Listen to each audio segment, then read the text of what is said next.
अपने आप में स्थिर है। प्यार से बोलिए धनंकार जी, आसंग जी। बातें हो रही हैं स्थिरता की, और इस संसार में जहां पर भी नजरें घुमाई जाती है, हर वो चीज अपने आप में अस्थिर है।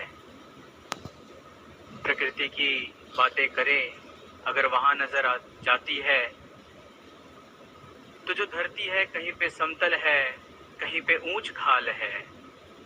पानी कहीं पे खारा है तो कहीं पर मीठा है। हवा कहीं पर गर्म है तो कहीं पे ठंडक है। और यदि टेक्नोलॉजी की तरफ जाकर देखते हैं तो कई वर्ष पूर्व हम सभी मोबाइल फोन का इस्तेमाल करते थे। उस समय उस मोबाइल फोन में कॉलिंग की फीचर हुआ करती थी, लेकिन आज कॉलिंग के साथ साथ कैमरे हैं, इंटरनेट है,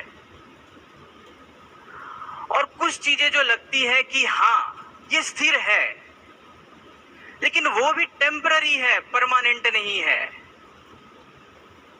कुछ समय के बाद वो वहां पर नहीं होंगी। अगर मुझे ऐसा लग रहा है कि एक पंखा जो है एक जगह पे घूम रहा है, लग तो रहा है वो स्थिर है, लेकिन वो टेम्पररी है। कुछ समय पश्चात वो भी वहां नहीं होगा। इंसान स्थिरता तो चाह रहा है, लेकिन भूल कहां हो रही है। बाबा हरदेव सिंह जी महाराज जी ने अपने प्रवचनों में समझाया था कि जिस क्षण ये जो आत्मा है अपने आप को शरीर मान लेती है, उसी क्षण वो भ्रम में पड़ जाती है। वो मैं का भाव आ जाता है, और ये मैं का भाव ही है जो मुझे स्थिर होने नहीं देता, जो मेरे अंदर अस्थिरता पैदा करती है। वो भाव है मैं का कि मैं करने वाला हूं, मेरे कारण ये सब हो रहा है। अगर मैं नहीं रहूंगा तो ये सब कैसे होगा। और इसी भाव में वो स्थिरता भी शरीर भाव के लेवल पे ही सोचता है कि ये मिल जाएगा तो मैं स्थिर हो जाऊंगा, वो मैं प्राप्त कर लूंगा या वो बन जाऊंगा तो मैं स्थिर हो जाऊंगा। लेकिन यहां बात हो रही है परमानेंट इटर्नल स्टेबिलिटी की। तो वो स्थिरता कैसे आएगी। सदगुरु माता जी ने अपने प्रवचनों में समझाया कि ये निरंकार परमात्मा ही स्थिर है। इसके साथ नाता जोड़कर ही स्थिरता को प्राप्त किया जा सकता है।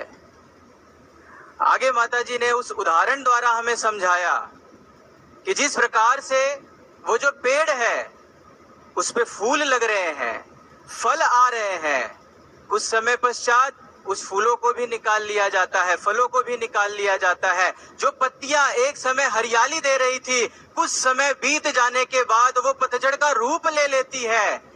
इन तमाम परिस्थितियों में भी वो जो पेड़ है वो खड़ा है। क्यों? क्योंकि वो मूल से जुड़ा हुआ है। ठीक इसी प्रकार से जब ये आत्मा अपने मूल परमात्मा के साथ जुड़ जाती है, इसका नाता इसके साथ जुड़ जाता है, तो जीवन में स्थिरता आ जाती है। फिर परिस्थितियों का प्रभाव नहीं पड़ता है। फिर भाव आते हैं, तेरा भाणा मीठा लागे। परिस्थितियों विपरीत हैं, लेकिन फिर भी शुक्र है इसी महाराष्ट्र की धरा पर ऐसे ऐसे संत होकर गए जिनके साथ कई प्रकार के दुर्व्यवहार किए गए, लेकिन भाव क्या था? शुक्राने का था, शिकायतें नहीं थी। क्यों? स्थिरता थी जीवन में। जब स्थिरता जीवन में आ जाती है तो स्पष्ट दिखाई देता है कि करने वाला ये आप मालिक है, इसके हुक्म में सब कुछ हो रहा है, और इससे बेहतर कोई अच्छा कर नहीं सकता है। अब वो जो भाव थे मैं के, वो खत्म हो गए। अब वो भाव आ रहे हैं, मेरा, मुझ में कुछ नहीं, जो कुछ है सो तेरा, तेरा तुझको सौंप दे, क्या लागत है मेरा।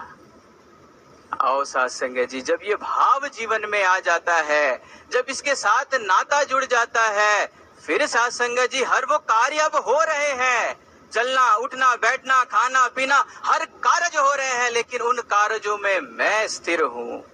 किसी भी परिस्थितियों में मेरे ऊपर कोई भी चीज का प्रभाव नहीं पड़ रहा है। आओ सत्संग जी, जब ऐसा जीवन सदगुरु की कृपा से हो जाता है, तब वो भाव जीवन में आ जाते हैं। भावे सुख दे, भावे दुख दे, मन ना भाना सीखी है, जिस रंग रखे उस रंग रह के प्रेम निभाना सीखी है, प्रेम निभाना सीखी है। प्यार से बोलिए।